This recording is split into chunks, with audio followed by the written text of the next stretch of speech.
Du coup, bonjour à tous, merci d'être là déjà, même si je pense que beaucoup d'entre vous connaissent finalement le sujet. On va pouvoir du coup discuter calmement sans avoir peur non plus de dire trop de bêtises. Du coup, on a créé ce support avec Ray qui déjà, pour ceux qui ont déjà été à la Japan Tour, normalement on connaîtrait, je pense, certaines slides. Du coup, moi c'est Silou Etienne, du coup j'ai posé la tête de ma fursuit, du coup moi je suis à droite là sur la photo. Je suis dans Fury depuis quelques années. Et maintenant, du coup, le mouvement Brody, je m'étais déjà impliqué pour quelques événements pour aider, disons, pour m'impliquer un peu dans le groupe. Et du coup, c'est pour ça que là, par exemple, avec les Fury, je m'implique, par exemple, pour cette frontière pour la partie Fury. J'ai aussi créé une Fury qui s'appelle Anthropome. Il y a eu une édition en 2020 qui spécialisait le bon moment quand il n'y avait pas grand chose qui se faisait et qu'il y avait un petit éclairci entre deux vagues de Covid. Et voilà, donc du coup, j'essaie de créer du contenu, j'essaie d'apporter, de faire vivre les groupes Fury français, parce que c'est plaisant et parce que ça apporte aux gens. Et parce que Ray me donne l'énergie à travers tout ce qu'il fait, il me montre l'exemple que créer tout ça, c'est super. Enfin, ne suivez pas non plus les autres, sinon ça va partir en couille. Donc moi, en fait, je connais le Fury, on va dire, depuis 2010. Ça a été justement via Internet, via les premières images que je suis tombé dessus par hasard. J'ai eu vraiment une illumination. Waouh! Puis après, plus tard, j'ai découvert les costumes qui étaient sur ces images.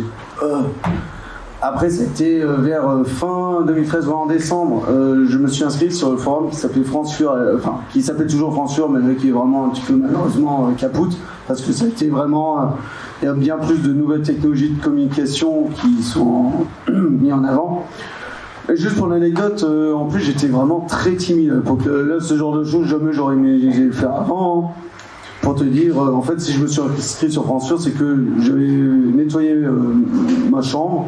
Je devais réaliser pour les examens, je devais trouver une excuse pour faire autre chose, donc je me suis inscrit sur le forum. Après, par la suite, j'ai pu enfin échanger avec des gens, discuter. Vers fin 2014, j'ai eu la chance d'avoir quelqu'un qui me propose de faire une fursuite. J'ai créé mon Fursona en conséquence, et depuis, je suis vraiment dans la communauté depuis 2015, fursuiteur, et je m'éclate beaucoup. Ouais, mais tu t'éclates depuis quand même assez récent, parce qu'on s'est connu en 2016.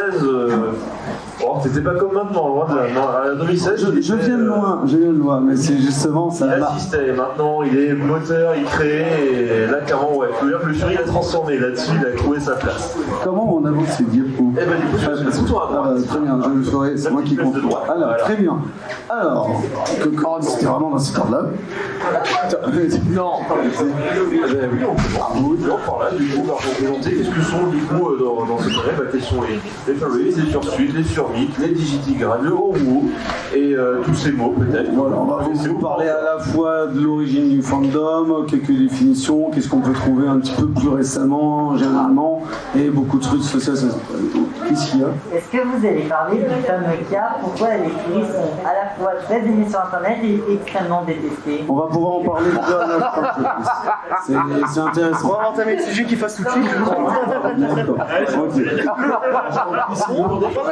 On c'est parti. Allez, c'est bon, allez. Par définition, un Fury, qu'est-ce que c'est? Du coup, c'est un petit peu vague. En gros, ça peut être un fan de personnages mi-humains, mi-animaux, donc de l'anthropomorphisme animal.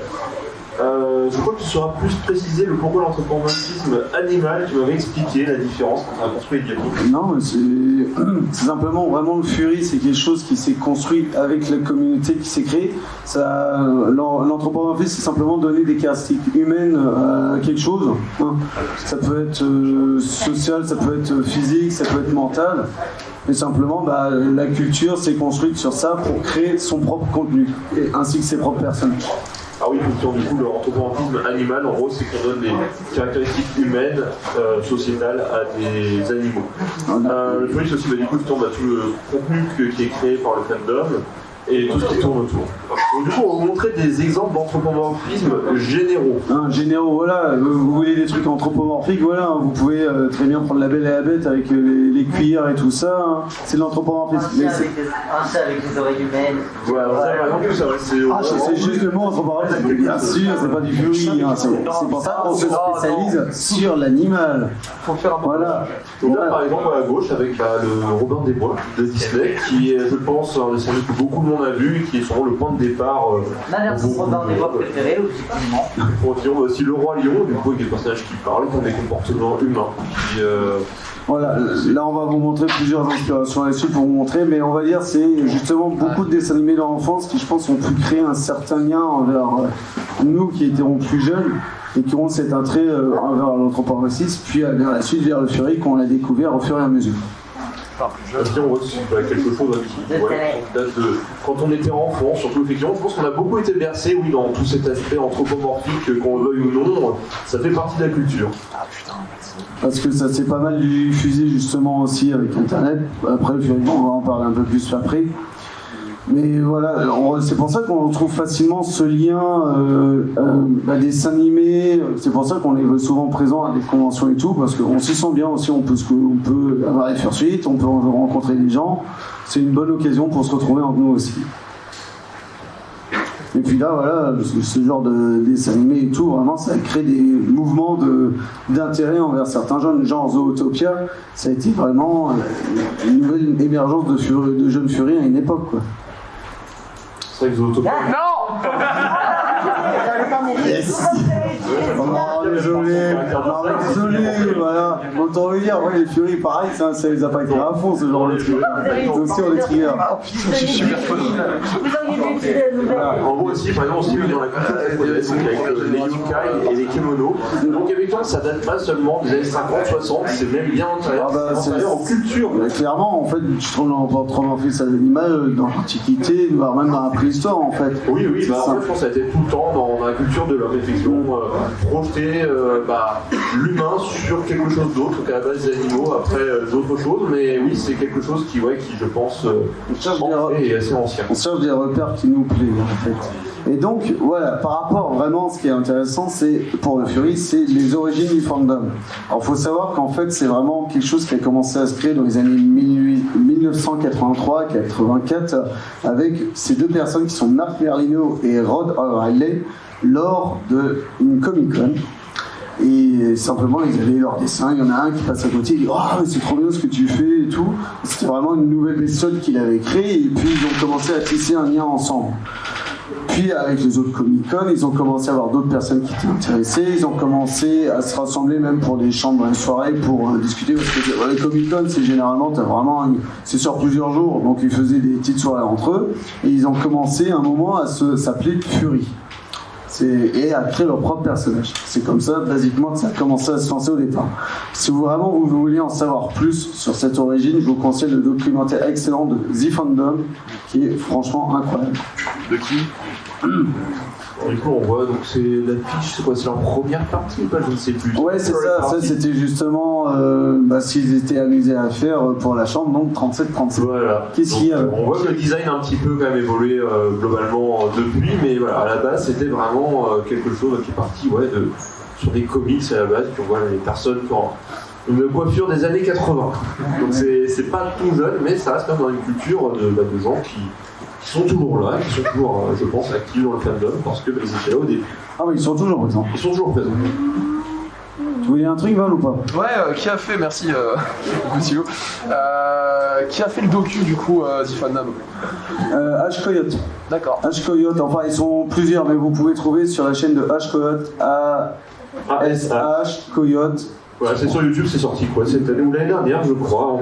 L'année dernière, c'était un truc de fou. Ouais, très bon documentaire fait par quelqu'un de la communauté avec, je crois, des fonds, mais c'est vraiment qualitatif. Et avant que le Fury existe, il existait aussi la BD Albedo qui rassemblait justement de l'anthropomorphisme un petit peu futuriste dans l'espace, ce genre de choses, quoi. Qui a pu créer un lien au départ. En tout cas, il y avait l'anthropomorphisme qui commençait à se développer avec les comics, et ce qui a donné une bonne origine par la suite. Alors là, vous avez aussi des personnes assez importantes. Steve Gacy, le comics du coup Albedo, voilà. Et là, vous avez deux autres personnalités très connues du fandom aussi, qui sont Sonic Fox. C'est un joueur d'e-sport vraiment très connu de jeux de baston, et aussi Fursuiter, et pas que. Mais d'ailleurs, il le revendique. Donc je pense que ça, quand il a gagné un très gros tournoi, il a défilé en Fursuit. Le mec s'est dit. Mais il joue et il gagne en Fursuit. Fursuit, il joue en Fursuit, il gagne. C'est vraiment un mec impressionnant. C'est ça, sa popularité tient du coup de autre chose que le fandom, parce que du coup, lui, c'est vraiment dans l'e-sport, mais il s'en fout, il met le Fury, cette Fursuit en avance, que lui, c'est lui qui ça lui plaît. En fait, il peut pas m'en cacher. lui-même, il se dit c'est le pire ennemi des Américains parce qu'il est noir, Fury, gay et non-binaire. Effectivement, je crois qu'il cumule un petit peu. C'est vrai que pour les Américains, ça se résume. Il est la définition du cancer. Alors, tu veux monter sur ça? Alors, franchement, ouais. parce que jouer à la manette avec les pattes d'une Fursuit, même moi, j'y arriverai pas. C'est voilà, bon, c'est l'entraînement. Il l'assume, il le met en avant, ça lui fait, et c'est super. Et là, vous avez donc Samuel Conway, aussi surnommé Oncle Kage. Il fait énormément de conférences de Conference à travers le monde. Hein. Conference, c'est le nom justement de la première conférence. Pardon, je suis en train de me perdre. C'est donc un physicien, c'est un chimiste, pardon. C'est un chimiste très connu qui gère une des plus grandes conventions Fury au monde, l'Antrocon. Il est aussi très connu pour ses panels de discussion. Il raconte des histoires bien plus marrantes que nous. Ouais, il a toujours des choses à raconter. Moi, je l'ai vu plusieurs fois. C'était à la référence en Allemagne. Et à chaque fois, il a son panel où il boit son verre de vin avec un musicien et il raconte des choses. Voilà. Je ne sais pas si tout est vrai, mais il raconte toujours des sacrées anecdotes. J'avoue. Ouais. Mais en tout cas, voilà, il y a vraiment certaines personnes qui sont des sacrés moteurs justement du fandom et à quel point ça a pu l'emmener et faire évoluer au fur et à mesure. Il n'est pas tout jeune, il vient avec sa maman qui est encore moins jeune. Alors, oui, les origines du coup, le fait dans les années 80, donc avec l'informatique, avec les tout débuts d'Internet. Et quand il y a quelques fans qui sont éparpillés à travers le monde, ou je pense surtout à la base des États-Unis, rien de mieux que Internet pour discuter, pour se regrouper, pour échanger. Alors comme ça date vraiment des fin 80, début 90 je pense les premiers échanges, là on voit des captures d'écran de logiciels qui sont, on voit plutôt jeunes effectivement, le FurryMuck et les Newsgroups. Alors je n'ai pas connu tout ça, mais au design on voit que c'est ancien, mais en tout cas ça, les premières publications se faisaient effectivement soit directement dans les conventions, soit avec temps qu'on se retrouvait par internet parce que c'était le truc à la mode chez les nerds à l'époque, on va dire. Donc je pense que les premiers Fury étaient pas mal versés donc, dans la science, dans l'informatique, parce que c'est à travers ça qu'on communiquait, et sur ceux qui allaient aussi en Comic-Con. Oui, c'est ça, parce que c'était tellement une sous-culture que c'était impossible de se rencontrer, il fallait se communiquer par Internet qui était totalement nouveau, personne ne connaissait ça. Je dois dire, c'est arrivé bien plus tard justement en Europe, et c'est là où le Fury a pu se développer un petit peu au fur et à mesure. On voit aussi donc les origines à travers les jeux vidéo, donc Furokadia, que je n'ai pas non plus connu, qui apparemment tu m'as dit est encore en activité. Oui, on a regardé ça l'autre jour, a priori il y a un forum qui dit encore. En fait, il faut savoir la chose par rapport au Fury, c'est qu'aussi on aime incarner nos personnages à travers des histoires de RP, à travers différents romans et ainsi de suite. On aime l'incarner au-delà des dessins, au-delà des costumes. Mais oui, c'est pour ça qu'en gros, les jeux sont un très bon support pour ça. Donc, Furokadia, lancé en 96. Et Second Life, qui, alors je sais pas si certains d'entre vous ont connu ici, moi quand j'étais gamin, on m'en parlait, attention, c'est le grand méchant jeu où les gens avaient dépensé des milliers pour des trucs virtuels. Mais en tout cas, Second Life, je sais que c'est un jeu dans lequel on pouvait créer son contenu, vraiment modder son contenu. Donc en gros, pour les Furies, c'est top parce que on peut du coup créer son personnage, on appelle les personnages dont on va parler tout à l'heure, dans le jeu, on va pouvoir l'intégrer et donc l'incarner vraiment. Donc du coup, chaque Second Life a été un moteur effectivement pour ça. J'ai encore des Furies qui me disent on fait ce live sur Second Life, j'aimerais bien pour l'exporter parce que voilà, des gens l'ont créé aussi dans le jeu. Et bien sûr, un des trucs les plus connus qui existent depuis, je crois, les années 89 aussi, ça a dû commencer vers comme sur 0 aussi. Les fameuses Fursuit quoi. Vraiment la base, c'est ça qui est connu généralement du grand public, qui fait sensation, qui fait poser des questions et qui aussi apporte énormément de choses incroyables pour les gens et puis surtout pour les Fursuiters, les porteurs de costumes. Donc oui, c'est vraiment l'aspect visuel le plus connu quoi. Clairement les Fursuit, on en voit en convention, c'est mignon, c'est joli. Et pour des gens qui connaissent pas forcément le fandom, c'est surtout ce qu'ils voient le plus parce que c'est le plus visuel quoi. Et donc pour rappeler aussi, la Conference 0 c'était vraiment la toute première convention dédiée pour les Fury qu'ils ont créée. Ils étaient à 69 ensemble pour ce premier événement en 1989. C'est bien ça. C'était 69. Et doucement, t'as sauté une diapo. Alors, aussi des origines, du coup, pour être sur Internet, et pour l'exposition de dessin, parce que du coup, quand on crée son personnage et tout, ça peut être très sympa aussi de le dessiner, de le représenter. Pour ça, vous avez une vieille capture d'écran de DeviantArt qui a été lancée en 2000. La capture d'écran date de je ne sais pas quand, parce que maintenant le site a bien évolué. Donc DeviantArt qui est un site généraliste pour les artistes. Et du coup, effectivement, pour les artistes Fury pour exposer dessus, c'est pas mal. Après, il y a le site de Fire Infinity qui a été créé en 2005, qui lui, effectivement, c'est une sorte de DeviantArt spécialisé dans Fury. Où du coup dessus on peut retrouver tout un tas d'artistes qui peuvent du coup mettre en ligne leurs œuvres, et aussi du coup tout le monde peut créer son compte et uploader les images que les gens ont fait pour eux. Donc c'est vraiment des bases de données importantes de dessins. Je peux vous dire, ça pop tout le temps. Il suffit de rafraîchir la page et pas se demander s'il y en a 3 dessins qui ont été repostés entre temps. Bref, la communauté Fury est vraiment très très créatrice, plus ou moins selon la qualité, mais en tout cas énormément de gens aiment créer du contenu, le partager avec les autres et ainsi de suite. Comme vous avez pu voir avec tous les artistes qu'on avait sur le village Fury. Alors, je peux en parler. Mais non, décidément, puis on saute deux par deux, on va faire des diapositives entre les deux. Du coup, qu'est-ce que le Fursona, enfin Fury et Fursona, les Anglais disent Fury et Fursona. Comme on veut. Du coup, un Fursona, effectivement, c'est une contraction entre Fury et Persona. Le Persona, du coup, qui est la représentation du coup de son alter ego, et du coup le Fursona, qui est donc l'alter ego Fury. Donc là, comme on peut voir, effectivement, 3 Fursona. Vous me permettez vous présenter à la fois Rimou, le chat jaune au caoutchouc, et Rives avec son fameux petit requin. D'ailleurs, ces deux-là, c'est avec eux que j'avais pu concevoir ces premières diapos.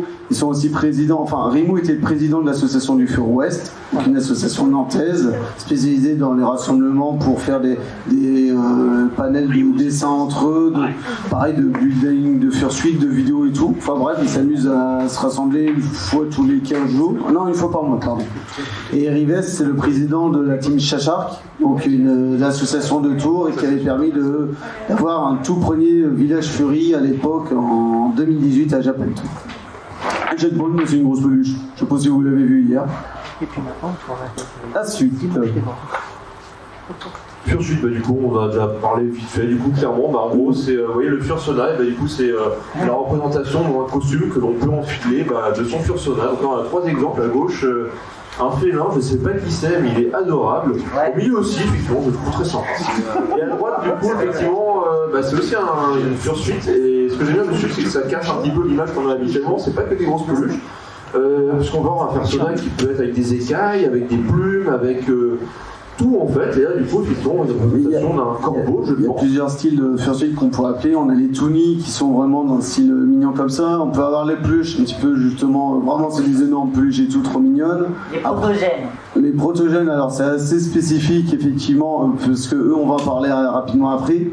On peut avoir donc surtout du réaliste, qui est bien plus impactant, bien plus proche de la réalité. Ici, c'est aussi, j'ai pas de diapo maintenant, j'ai pas des quad suites. Donc c'est des fursuites qui sont faits pour marcher à 4 pattes. Autant dire, c'est très physique, quoi. Et puis, il peut y avoir des monstruosités, comme aussi les kimonos. Ça, c'est, Alors, quand je dis monstruosité, j'entendais des gens qui font esprit d'avoir des fursonas qui font vraiment peur, de base. Ils vont quoi? Ils font peur.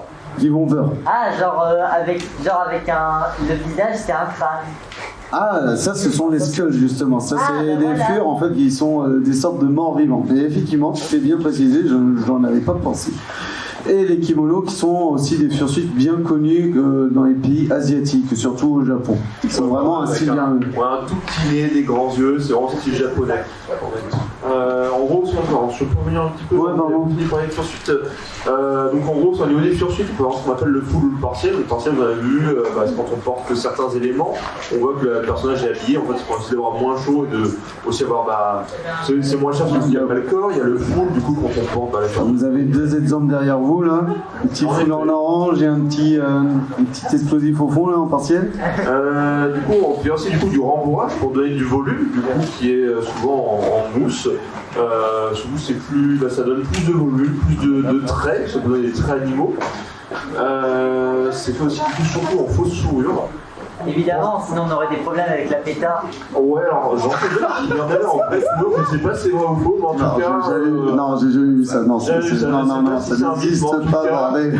Justement, les furets, ça rendrait les gens fous qu'on dirait de la vraie fourrure. Au contraire. Mais il y a clairement beaucoup de gens qui sont contre ça, très largement. C'est quand même aussi un mot qui est assez proche de l'animal et du coup du bien-être animal et tout, et c'est pour ça que tout est en synthétique et surtout on va éviter le cuir et éviter tout ça parce qu'on veut vraiment que du synthétique.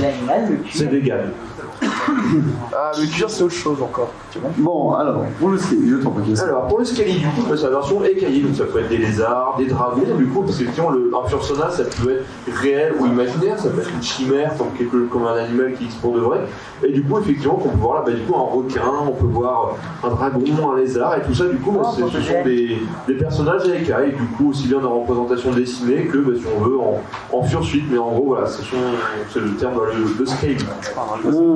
Attends, je me permets parce que je pense qu'on est avant les hommes, j'aimerais juste gruger un truc. Non, je l'ai pas. Ah, malheureusement. Bon, je reviens. Et là, justement, voici un magnifique protogène que voici. Donc, on a vraiment des créatures qui sont ainsi inventées spécialement dans le Fury. Voici une créature. Donc, protogène, c'est vraiment une création. Il est composé à 40% de matière digitale, technologique et tout. Et sinon, il existe les Primagen, qui est une espèce fermée, justement, où là, il faut vraiment avoir l'accord du créateur, qui est à 70% numérique, digital. On est d'accord ? Oui, c'est bon, j'ai raison, je calcule bien. On a sa validation. Et puis, on a aussi d'autres bestioles qui existent, tels que les Sergals, tels que les deux Angel Dragons. Bref, les Furies créent aussi leurs propres espèces. Ouais, il y a tout un de création aussi longtemps, vu qu'il n'y a pas vraiment de contraintes, on peut effectivement créer des espèces, leur donner un nom, leur donner des caractéristiques. Il y a pas de... Et justement, ces caractéristiques sont données avec... Ouais, avec des character sheets, donc ça s'appelle des ref sheets. En gros, c'est avoir du coup des représentations, des vues, si possible détaillées du coup de son personnage, pour justement je pourrais dire le figer, mais du moins d'avoir une représentation complète pour si un artiste veut vous dessiner, si vous lui donnez une vue partielle ou autre, ça va être compliqué. Aussi pour les fursuites, selon les postures. Ouais, pour les fursuites, effectivement, c'est très pratique vu qu'une fursuite elle doit être vraiment précise. Donc en gros, c'est ça, donc la ref sheet, c'est comme vous voyez un exemple avec si possible avant, arrière, parfois des détails précis sur les yeux, les pattes ou autre, pour vraiment détailler qui est le personnage que l'on a créé et comment est-ce qu'il se représente.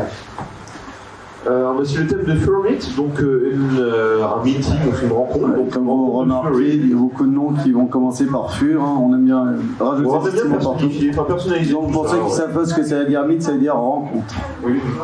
Et donc voilà, les Furmits, c'est vraiment des moments où on va se retrouver entre nous. En soi, le fait qu'on ait un espace Fury et tout, c'est une certaine manière de Furmit parce qu'on se retrouve concentré à un endroit. On a l'occasion de sortir ensemble, de discuter, de rééchanger, de s'amuser entre nous, bref.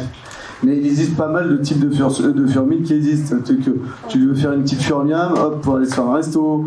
On fait aussi des Furmits pour aller faire du bowling. On peut faire des Furmits à la plage. Là, on avait par exemple le Furday pour l'Assemblée Générale, qui est tout à gauche sur cette image. Et l'Anthropome, si tu veux en parler rapidement. Oui, qui était du coup une Furmy que j'ai fait l'an dernier, avec l'aide évidemment de Ray et de plein d'autres mondes. Mais en gros, on était une petite cinquantaine de personnes dans un gîte pendant 3 jours. Et c'était très sympathique pour se retrouver comme ça l'été. On a pu se baigner dans la rivière, on a pu faire des activités, danser. Mais en gros, c'est vraiment trouver une bonne excuse pour se retrouver, pour faire la fête entre gens du fandom et rencontrer de nouvelles têtes. C'est vraiment le plaisir de se retrouver.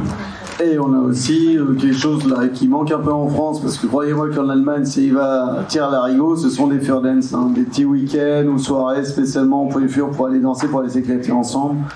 La danse, c'est quelque chose où on aime généralement bien se libérer entre nous, quoi. Filtre. Pardon. Du coup, on a aussi De quoi ? Pardon. Oui. J'anticipe. Sur les Fur conventions, du coup, en gros, des conventions, du coup, des conventions qui sont dédiées aux Furies, en fait. Ça peut être 50 personnes, comme 10 000 personnes. Donc là, on voit sur l'image du milieu l'Eurofurence en Allemagne, qui a plus de 2000 personnes. Alors, ça fait 2 ans que ça ne se fait plus à cause de ce magnifique Covid. Ouais. Mais du coup, il y en a aussi en France avec la Fursuit Black Lives. Voilà, là vous voyez une photo justement, il y avait plus de 300 participants, c'est la plus grosse convention française justement qui va se passer vers fin octobre, début novembre. On espère que ça va se passer. Ah non, mais oui. Bon, en tout cas, toutes les chambres ont été prises hier, ça a été lancé, il y a plus de 400 participants pour cette année. Ça balance du lourd, c'est pas mal. Et c'est un super moment. Oui, tout en sachant que c'est une Furmite qui a évolué pour devenir une convention. Comme la russienne Furen, ça a aussi évolué de Furmite en convention, ainsi de suite. Et on a une seconde convention en France qui est la Fantastique aussi. Mais là, qui s'est créée directement en convention et qui attend sa seconde édition depuis un petit moment maintenant. C'est vrai, ils sont un peu au bon moment encore. Mais ils ont fait leur première édition qui était super et on espère que la deuxième sera tout aussi bien. Et donc par rapport à ce genre de convention, c'est pas exactement la même chose que ce qu'on a ici. C'est vraiment, généralement on se trouve tous dans un hôtel dédié où là on va pouvoir passer pendant plusieurs jours à l'hôtel à faire des soirées dansantes, les panels de discussion autour de telle ou telle chose, des concours de danse. Tiens, là il y en a un, je vous les ai laissés en photo. On a aussi les dealers dance, c'est là où les artistes, on en parle après, mais en gros, c'est le point de vente des artistes. Voilà, mais en tout cas, il y a beaucoup de choses, spécialement pour les furs, et on vous encourage à venir découvrir un petit peu plus. Le Digitigrade, du coup, Digi pour digital, en gros, c'est qui marche sur ses doigts, parce que on voit bien les animaux, ils marchent un peu sur le bout des pattes, donc on voit un peu à gauche. C'est pour ça, en gros, ce sont des représentations de Fursona où, en gros, il y a le bout des doigts qui vraiment, avec la patte, qui forme un angle, quoi. Tiens, regardez, là, on a un petit exemple de Digitigrade, justement. Il montre bien ses cuisses et tout. Et le plantigrade, où là, le pied est vraiment bien posé. Je crois que Fulgurture, toi, c'est du Digi ou du planti? J'ai du mal à voir d'ici, on dirait du planti. Non, il est en Digi, là. Il est en Digi? En Digi. En Digi, du coup, en gros, sur le plantigrade qu'on voit à droite sur la photo, c'est la jambe toujours. C'est pour donner en fait cette forme animale, quoi. C'est ça. Mais après tout, les animaux marchent sur leurs orteils. Oui, c'est ça, ils marchent en Digitigre, c'est comme ça. Après, il n'y a pas de contrainte, si on veut faire du plantigrade, let's go pour du plantigrade. L'os vif, alors là, il faut un petit peu funny. Voilà. Donc le petit bout sur le nez. Voilà, des petits trucs qu'on aime bien faire entre furs parce qu'on a vraiment, on va dire, quand même que ce soit du vocabulaire ou des trucs qu'on a entre nous, genre les furs hugs, les câlins, c'est vraiment quelque chose qui est dans notre culture, se saluer facilement avec des câlins, en profiter les uns avec les autres, même sans costume, quoi. Alors, pour la suite. C'est maintenant. Voilà. C'est ton moment. Voilà. Fulgurture, c'est beau. Effectivement. Regardez, voilà. Fulgurture qui en plus est sur la photo. Oh là là, la photo, c'est là, il est incroyable. Il n'y en a pas beaucoup en France, donc là on a magnifiquement bien représenté. Là j'avoue qu'il balance du lourd. Ça va, tu veux un siège, tu veux t'installer? Non, tu veux pas. Il veut m'embêter. Oh là là. Bon, c'est pas grave. Vas-y, occupe-toi-en. Alors, what was this? No. Voilà, non, c'est embêtant. Voilà, mais qu'est-ce qu'il fait? Non, c'était juste pour vous balancer des petits vocabulaires qu'on utilise entre nous. Voilà, le petit symbolique du smiley. Genre le fameux sur le bouton, d'accord, tu t'en fous. Non, reprends la technique. Non, regarde, c'est bon. Allez, passe sur le Oh, what's this? Je sais même pas tout ce vieux, c'est rigolo. Les furies balancent. Non, tu sais, c'est le fameux. C'est des mèmes, on a aussi nos propres mèmes en fait. C'est ça, il y a le langage codé, on sait pas forcément, mais oui, ok, ça c'est très bien, c'est du Oh. Ah, il est pas Oh. Et voilà. Mon Dieu. Bon, sur le Fury est là. Du coup, le Fury est là, c'est une grande histoire d'amour, puisque il y a beaucoup d'artistes, et l'art, ça permet de représenter son persona, de le faire vivre à travers les dessins. Tout en sachant qu'il y a tous les styles possibles, il y a tous les univers possibles aussi. Effectivement, du coup, du dessin, de la peinture, de la 3D, donc tout ce qui est représentation artistique. Là, justement, cette fois, ce qu'on vous présente, ce sont plutôt des bouquins qui ont été écrits. Là, vous avez L'Odieuse des Arts, qui est écrit justement par Gigard, un français. Après, les deux autres, j'avoue que j'ai oublié un peu le nom. Marie Longue, enfin, ça, c'est des comics plutôt. Non, des BD, pardon, américains. Et Fleur Planète, là, que vous voyez dans le logo, c'est vraiment une maison d'édition spécialisée pour les bouquins Fury, entre autres. C'est vrai qu'en même temps, l'art, ce n'est pas que le dessin. C'est aussi, effectivement, c'est l'écriture, c'est la danse, c'est beaucoup de choses. Là, je t'en prie. Là, cette fois, on passe sur la partie musicale. Avec La Pote, qui est par exemple un label de musiciens, enfin, de compositeurs de musique électronique. Et vraiment, c'est quelque chose que j'ai connu le Fury un petit peu avec eux, en plus au départ. Ils ont de tout genre en mode électronique.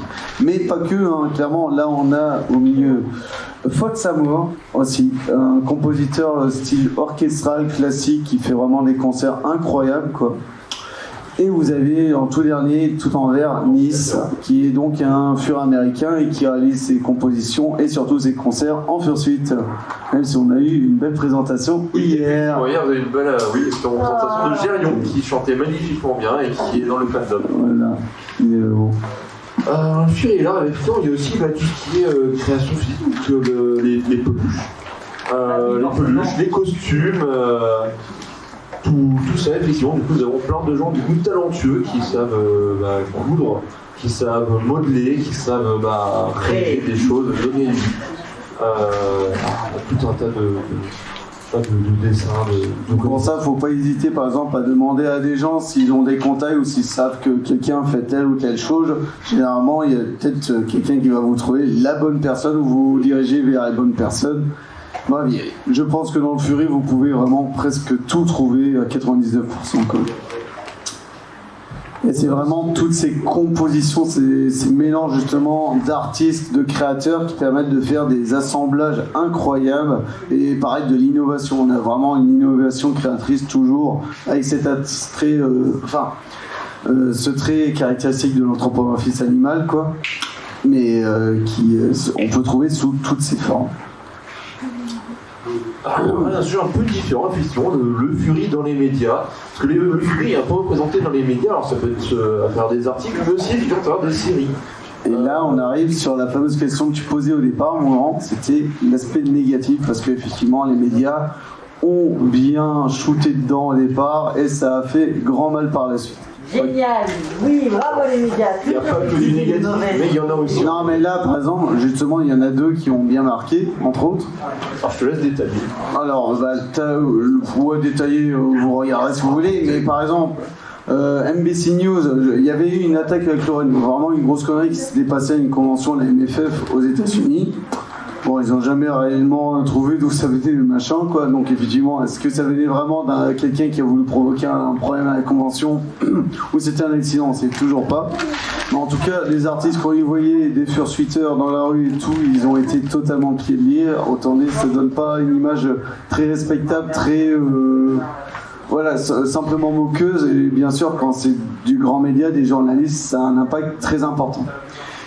Et les experts, tu connais? Experts, je crois. Si, je crois que j'ai regardé le moment, il y a un vidéo sur YouTube, My Favorite, je sais plus en anglais, bref. Il y a un extrait où effectivement, ça date des débuts 2000, du coup les fursuits étaient un petit peu différentes de maintenant. Ah, je suis désolé, mais ça c'est pas une fursuit, c'est une calamité pour ce qu'ils ont fait à ce moment-là. Non, ça passe. Non, mais je veux dire, mais par rapport à comment ils ont présenté la chose, c'était vraiment censé être le costume pour uniquement faire voilà. On va pas vous faire de dessin. Ouais, non, c'est bon. Tout en seul. Ouais, il y avait une meurtre, enfin bref, ça a vraiment mis énormément de gens mal à l'aise comment ça a été présenté, l'esprit vraiment trop extrême de la chose, quelque chose qui devrait pas être présenté au grand public comme ça, quoi. C'est ça, et puis surtout c'est populaire. Ouais, et puis ça donne. Vous ne connaissez pas, c'était mal parti. Oui, c'est toujours ce biais de l'équité, comme je vous parlais au départ, et je connais des gens qui m'ont raconté qu'il y a vraiment des gens qui ont été traumatisés, qui pensaient que le Fury c'était ça. Et une des raisons, c'est toujours, comme je te disais au départ, le biais de l'équité, qui fait que si tu restes sur un concept, sur une idée, ça peut vraiment traumatiser, avoir un a priori de rejet. Et cette personne justement qui était traumatisée, heureusement Wushi, il l'avait rencontré à Sinmanga à une convention l'an dernier, il s'est éloigné d'elle le plus calmement possible, il l'a laissé tranquille. Plus tard, il est revenu la voir sans sa fursuite pour discuter calmement, comprendre quel était le problème et ainsi de suite. Plus tard, ils se sont retrouvés, ils ont fait une photo ensemble avec lui en fursuit. Autant dire, voilà, il y a vraiment besoin d'aller au-delà de ces apparences et de ces trucs beaucoup trop. J'essaie de trouver un mot sans être vulgaire. Extrême, beaucoup trop déformé. Oui, déformé. Dans les médias, on a aussi eu quelques articles qui, je crois, ne sont pas tout récents. À gauche, c'est sa Pleasure of the Fur, qui est un article qu'on peut encore retrouver en ligne, qui date des débuts 2000. Je l'ai lu en partie. C'est long et c'est très bizarre. Non, c'est vrai, je crois que c'est un journaliste qui vient d'une convention américaine et qui s'est mis à suivre les gens et disons que les gens, c'était un peu bizarre, un peu creepy si on peut dire. Le journaliste a tout détaillé et c'était pas super super positif, quoi. Dans l'ensemble, ça donnait pas un bon aspect. Donc, je pense Non, mais t'as toujours en fait ce côté extrême, des choses qui devraient rester privées, entre autres, ou alors tu prends simplement une seule personne et tu fais une généralité sur le monde, que ce soit sur le côté self-forward, le côté extrême de la chose, ou de comment tu vis ta vie tous les jours, et quelques cas particuliers, tu les mets en avant, et à partir de là, bah, ça a un impact qui malheureusement. Voilà. Pourquoi les gens ne comprennent pas que dans une communauté quelconque, il y a pas tout qui est acheté, il y a dans n'importe. Mais parce que tout le monde n'a pas la même pensée. Il y a forcément du bon et du mauvais. Mais le problème, c'est que tout le monde n'a pas la même pensée que toi aussi. Faut se mettre, faut voir dans quelle culture et dans quelle manière de vie ils ont été conduits par la suite. Là, tu vas en convention, c'est plutôt vraiment dans une idée de partage, d'échange entre passionnés, donc ça passe bien mieux. Mais après, dans d'autres cultures ou d'autres modes de vie, bah c'est pas, il y a toujours quelque chose qui peut faire un blocage. Sinon après pour contrebalancer dans le positif qu'on voit là, ouais, voilà. Rake du coup là dans l'ensemble c'est mieux à gauche dans son costume. Non c'est quoi un costume, pas du tout, juste checkpoint avec ma chère Luna qui était là. Et c'est vrai que c'était à France 3 Normandie, c'était en 2018 si je me gourre pas. Moi, c'est 2019, bref, c'était il y a pas si longtemps. Non, 2018, j'en suis sûr que c'est 2018 parce que c'est ce genre d'émission, franchement, je suis fier de savoir qu'elle a été faite, ça a été diffusé parce que depuis, il y a des furs qui ont rejoint, qui ont connu le Fury grâce à cette émission, qui sont intégrés dans la communauté, qui se développent, qui s'éclatent et tout. Il y a même Ibiki, une fursuit de l'association qui a été offerte par quelqu'un qui a connu le Fury, un ami Sacha, grâce à cette émission. Autant dire, il n'y a pas que du mauvais dans le média, mais il faut savoir bien s'entourer, bien l'expliquer. Et ben justement, on a quelqu'un qui est censé être là, c'est vrai que je ne l'ai pas vu depuis tout à l'heure. Mais voilà, l'important c'est bien amener la chose. Et pour Arte, Rex, t'avais pas trop vu, bah pareil, c'était une émission sur Arte qui était aussi très bien menée, qui laissait vraiment la parole aux Fury, en général, les organisateurs entre autres, enfin bref, des points, vraiment des gens qui ont une bonne influence sur le Fury en soi. Et surtout avec des journalistes qui, de base, veulent faire un sujet positif, quoi. Et souvent, il y a des œuvres de charité pour lever des fonds pour... ça peut être des chalets pour des animaux, ça peut être pour des refuges, ça peut être pour vraiment tout plein de choses pour des animaux, comme les Furies sont quand même assez proches de l'animal, sont bienveillants vers les animaux. Et bien souvent on va effectivement essayer de lever des fonds, pour les African White Dog, je sais plus comment on appelle ça déjà. Les African White Dogs sont les... Ah oui, mais il y avait aussi pour la référence du Triola Foundation pour les loutres. Ouais, sachez qu'à l'occurrence, j'ai découvert surtout ce genre d'œuvre de charité. Effectivement, à chaque fois, c'est pour des refuges ou autres, et du coup, ça permet de lever des sommes assez conséquentes. J'ai oublié combien on avait, mais ça dépasse des dizaines de milliers, voire centaines de milliers de dollars ou euros récupérés lors de ce genre de convention, quoi. Tout comme aussi, effectivement, des actions pour la cause animale, pour aider pour des parrainages, pour aider dans des refuges, pour vraiment, justement, aider les animaux. Des animaux abandonnés, des animaux en voie de disparition. Je sais que moi par exemple mon personnage c'est un léopard des neiges et j'ai découvert un peu toute la partie du fandom autour des léopards des neiges qui sont des animaux très rares et qui sont je sais pas s'ils sont en voie d'extinction, disparition, ok, ils sont assez compliqués à trouver. Je sais que du coup il y a des œuvres de charité, il y a des associations qui œuvrent pour compter, pour sensibiliser auprès des populations locales pour conserver les léopards des neiges. Et du coup, il y a des Furies qui sont très impliqués dedans, qui lèvent des fonds, qui font des choses. Et c'est vraiment quelque chose que je n'ai retrouvé, par exemple, envers les animaux que dans le Fury. Et vraiment des gens qui sont vraiment super impliqués pour tout ça, pour inciter à donner, pour communiquer dessus. Et vraiment, je pense que toutes ces associations ont un super rayonnement grâce à ces personnes. Autrement, typiquement Fury, mais aussi les danses, les soirées danses, du coup en fursuite ou sans fursuite, effectivement, souvent lors d'événements, lors de conventions ou des événements typiquement axés autour de la danse. Alors, il faut savoir comme danser en fursuite, c'est Compliqué. c'est pas facile. Oui. Il fait chaud rapidement. Souvent, il y a des gros ventilateurs un peu partout, mais c'est quand même super sympa, franchement, de voir tout un tas de gens en costume se lâcher. Puis quand on est en costume, ça permet aussi effectivement de plus se lâcher. Oui, et clairement, comme je disais, en fait, le fait de se recouvrir d'un costume, ça vraiment brise des barrières mentales et sociétales importantes envers soi-même, mais aussi envers les autres, généralement. Surtout les gens qui sont vraiment hors du Fury, des fois, tu as des interactions mais vraiment incroyables. Puis avoir une énorme peluche à câliner, mais c'est trop bien. Moi, je suis jaloux, là, t'as plus ça à côté de toi. Oh là là. Moi, j'aimerais bien en avoir un, si jamais il y en a un qui est venu. Moi, j'ai un très beau respect pour les fursuiteurs, parce que tout simplement, j'adore avoir chaud. Ça, c'est quelque chose qui est inhérent chez moi. Mais le fait de vous savoir que les Furies, eux, ils vont à des événements comme ceux-là, savent d'avance, ils vont beaucoup suer et avoir très chaud, et pourtant ils continuent à garder le sourire, respect éternel. Alors, c'est un plaisir. Alors, clairement, parce que les fursuites, effectivement, ça peut coûter cher. Oh, tiens, juste pour vous dire, là, il y a une autre... Non, pardon. On verra après. Oui, on verra après, mais franchement, effectivement, pour moi, fursuiter, ça n'a pas de prix. Le plaisir de... La souffrance, la galère que t'as dedans, pour le plaisir des gens, le sourire d'un enfant, le serrage d'une personne âgée et tout. Franchement, c'est...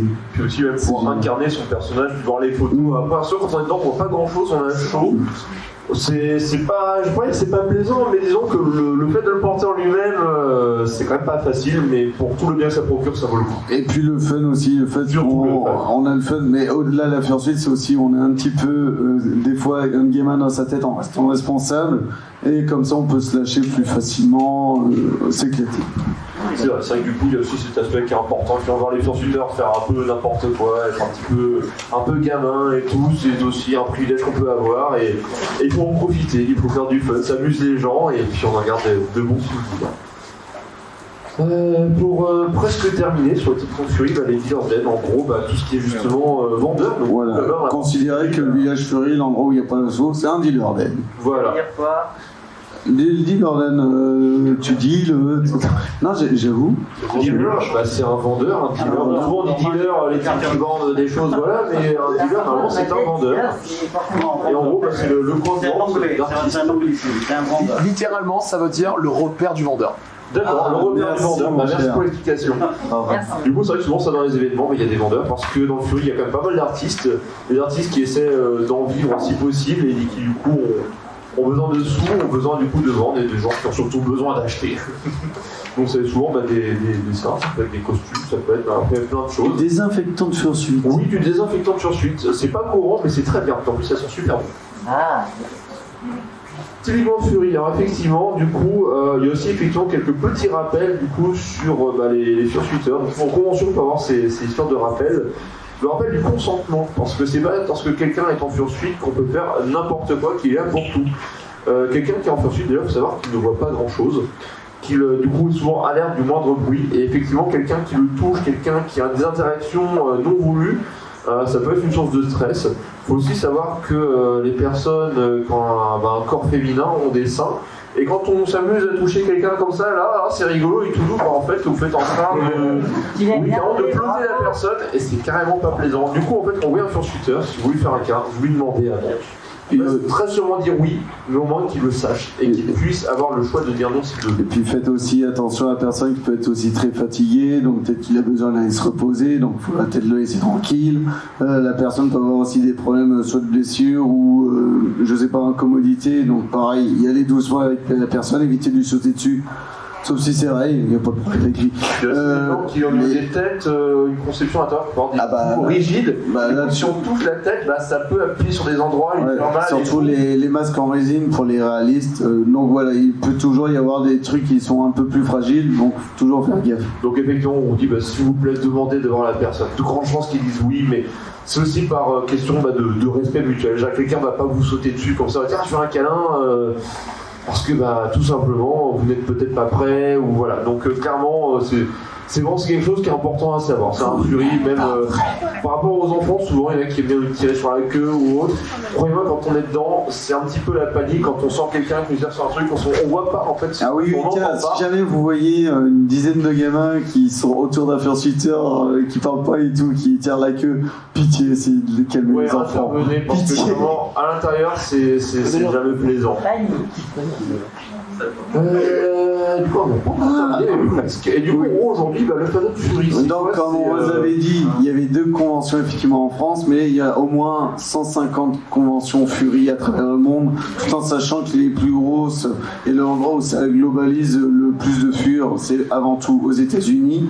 Après, pour l'Europe, c'est essentiellement l'Allemagne, puis après l'Angleterre, on a une grosse communauté, mais les pays de l'Est sont vraiment pas mal. Il y a beaucoup de petites conventions très conviviales qui balancent beaucoup.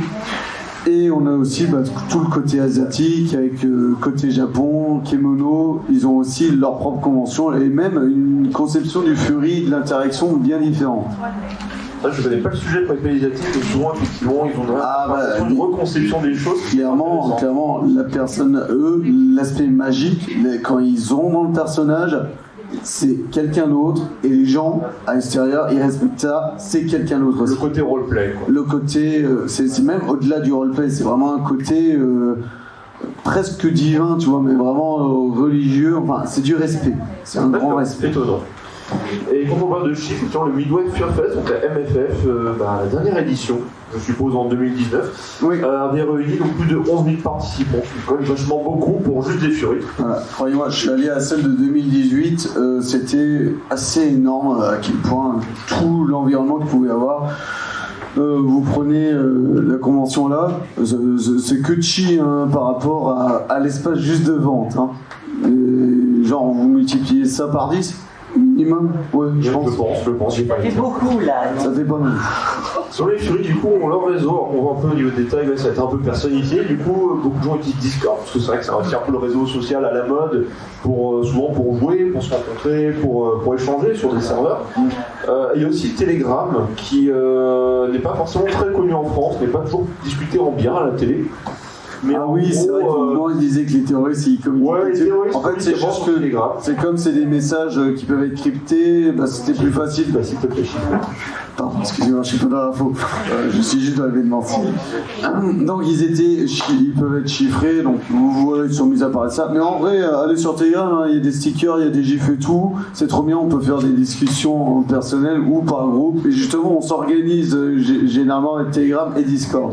C'est ça, Telegram, c'est vraiment le truc utilisé. On peut discuter en 1 à 1 très facilement. Après, on peut faire des groupes et ça, c'est super léger, ça marche super bien. C'est aussi le genre de nouvelle technologie qui a sûrement dû détruire certaines autres communications ou sites qui existaient avant, tels que Fransure ou Antrocity, parce que c'était le genre de choses qui étaient plus adaptées et qui malheureusement aussi ont dispersé pas mal les groupes. Donc pour pouvoir transmettre l'information, surtout le fait que le Fury Fandom a explosé en France, c'est un peu plus complexe maintenant.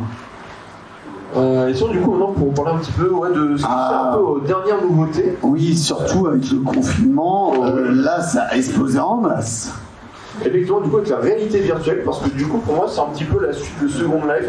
Alors Second Life, j'ai jamais joué pour la réalité virtuelle, j'ai découvert il y a quelques mois quand j'ai acheté un casque et tout. Du coup, en gros, on voit en bas à droite, c'est sur VRChat, qui est vraiment, en fait, c'est un jeu gratuit. Où, comme sur Second Life, on crée son contenu. Donc il y a des artistes 3D qui créent des environnements, qui créent des personnages, et du coup, nous, on peut incarner le personnage du coup, avec un casque de réalité virtuelle et des manettes, et éventuellement des contrôleurs supplémentaires. Et on incarne du coup son personnage ou un personnage d'un autre, et on se connecte en ligne, on retrouve les gens et tout. Donc en bas à droite, on a une capture d'écran de Virtual Furance, qui en fait un groupe de VRChat, enfin même je crois bien de virtuel, enfin de réalité virtuelle tout court, donc français. Oui, c'est ça. Et là, il y a eu pas mal de gens, justement, quelques-uns qui ont pris l'initiative de prendre ça en main. Tiens, je sais pas s'il y a Léo qui est dans le coin, mais pareil. Léo, il est parti. Il est parti à l'instant, dommage. Parce que Léo aussi, il est pas mal sur la VR, il t'a pas mal conseillé. Ouais, c'est une sorte de réseau social. Léo qui est parti tout à l'heure, je l'ai rencontré via VRChat. Parce que vraiment, on a son personnage et on se tape des sacrés délires.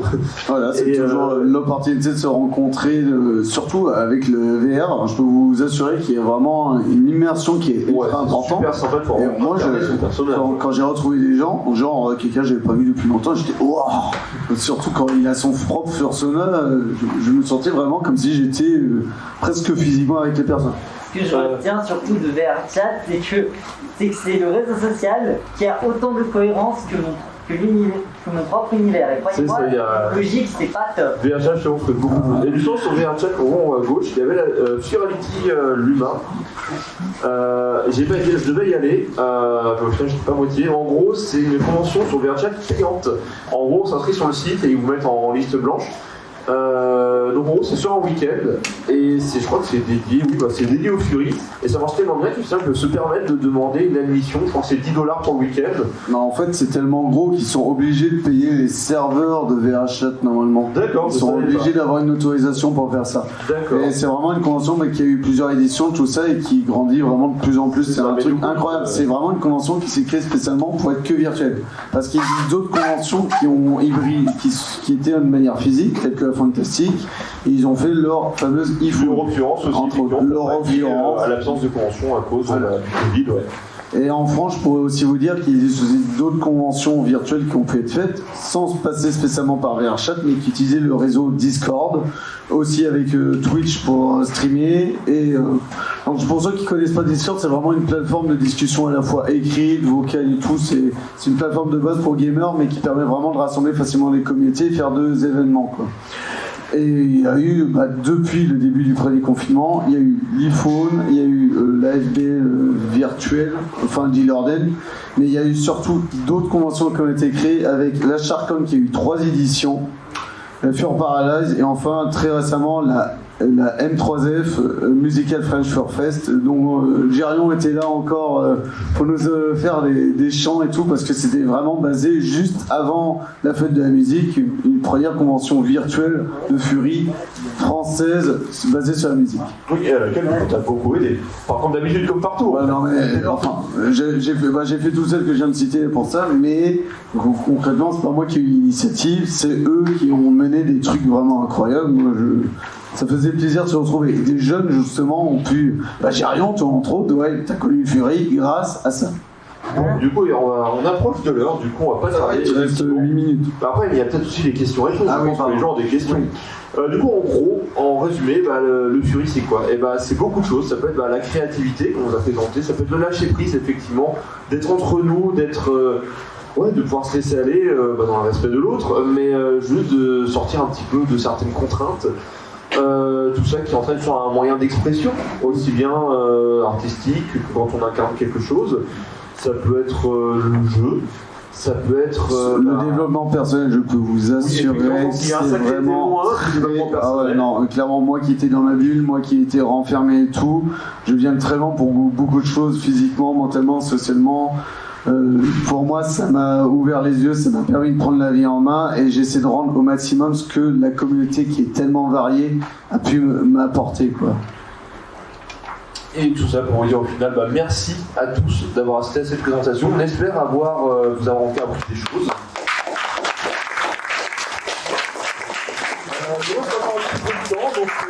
On va faire des questions-réponses si vous souhaitez. Si vous avez des questions, surtout n'hésitez pas à lever la main. Si vous souhaitez développer un petit peu par rapport à ce qu'on a dit, Samy, je t'en prie.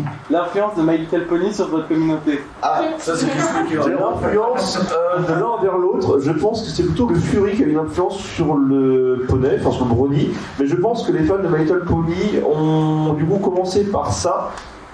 Et ont peut-être, après pour certains, en tout cas pour moi c'est le cas, ont ensuite divergé vers le Fury. Parce que du coup ça a été une très bonne passerelle. My Little Pony coûte le fandom brownie. Donc le fandom autour de la série My Little Pony en fait a drainé pas mal de gens du coup autour de cette série qui se sont intéressés à ça. C'est existe du coup depuis 2010, qui fait déjà donc 11 ans. Et je pense que beaucoup de fans ont petit à petit ensuite vu le Fury, qui est un fandom vraiment pas pareil mais un cousin on va dire. Et ont petit à petit dérivé vers, au fur et à mesure du coup qui gagnaient en âge, en maturité, qui se sont dit tiens le Fury c'est peut-être une évolution en soi du fandom brownie. Et je pense qu'en fait ça, le fandom brownie a dérivé, en tout cas pour certains ont une influence du coup sur le fandom Fury, parce que du coup le fandom Fury a je pense c'était un peu le cousin, le grand frère du fandom brownie, en tout cas a posé je suppose certaines bases. Oui. Alors ça va peut-être paraître un petit peu bête, mais c'est pour savoir si je peux enfin contester mon frère parce qu'il me saoule avec ça. Est-ce que je peux qualifier de Fury un personnage fictif, animaux anthropomorphique du genre dans une série genre Iena ou Je vais te répondre tout de suite, non. Pour moi, vraiment, le Fury, c'est vraiment la communauté qui va le créer et qui va le partager entre eux, quoi. Tu peux avoir du fan-art, effectivement, de dessinateurs Fury, mais pour moi, je considère ça pas comme Fury. Mais c'est aussi un point, bonjour Adler, je sais, justement, de divers... Non, il est juste à côté de toi, là. Justement, il réfléchit énormément sur ça, il réalise un mémoire sur vraiment le concept du Fury en lui-même, et justement de ses points de divergence. Là, je te donne un peu mon avis, mais c'est aussi la majorité qui est le Fury est créé par le fandom Fury. Mais Adler, est-ce que tu as envie de dire quelque chose? Tu as une question? Oui, en fait, c'est que il y a des divergences, en fait. Les Fury n'ont pas la même façon de définir la chose. Et comment dire, par exemple, pour les personnages des séries connues, il y en a qui vont dire que c'est Fury, d'autres qui vont dire non.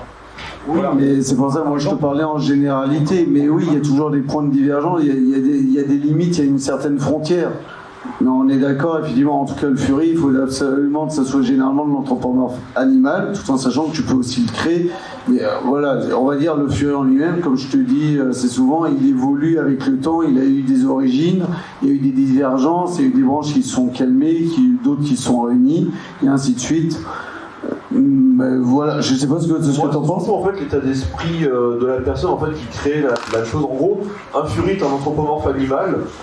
Je pense qu'un anthropomorphe animal pourrait être qualifié de Fury, mais à condition effectivement que son créateur dise oui, c'en est un. Pour moi, c'est aussi pour moi en fait, c'est un anthropomorphe animal qui est associé à qui la personne a dit moi je suis dans l'état d'esprit Fury, donc ce que j'ai créé là aussi, mais pour moi il n'y a pas fondamentalement, en tout cas au niveau présentation, de différence, puisque oui, je pense qu'on peut dire, genre, un personnage de Disney, est-ce que c'est Fury? Non. Est-ce que si toi tu l'avais créé, tu dis c'est Fury? Oui.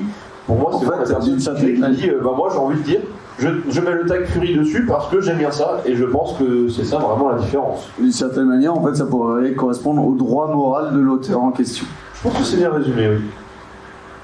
Ah, quelle est ta question? Alors, je suis désolé, je t'entends pas. On va parler très fort. Mais du coup, je suis vraiment débutante.